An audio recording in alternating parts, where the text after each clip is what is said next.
Frontal lobe क्या करता है, is important for cognitive functions and control of voluntary movement. हमारे कॉग्निटिव फंक्शन और वॉलंटरी मूवमेंट्स को फ्रंटल लोब कंट्रोल करता है।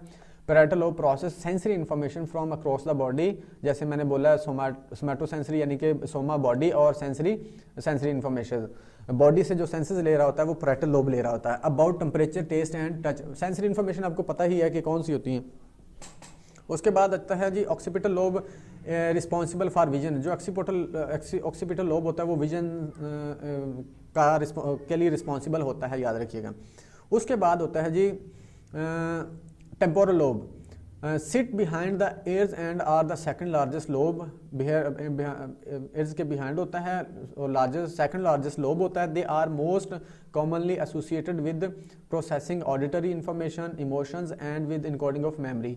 इसका ताल्लुक, ये रिस्पॉन्सिबल होता है ऑडिटरी इन्फॉर्मेशन के लिए, इमोशंस के लिए और इनकोडिंग द मेमोरी, इन चीज़ों के लिए रिस्पॉन्सिबल होता है, याद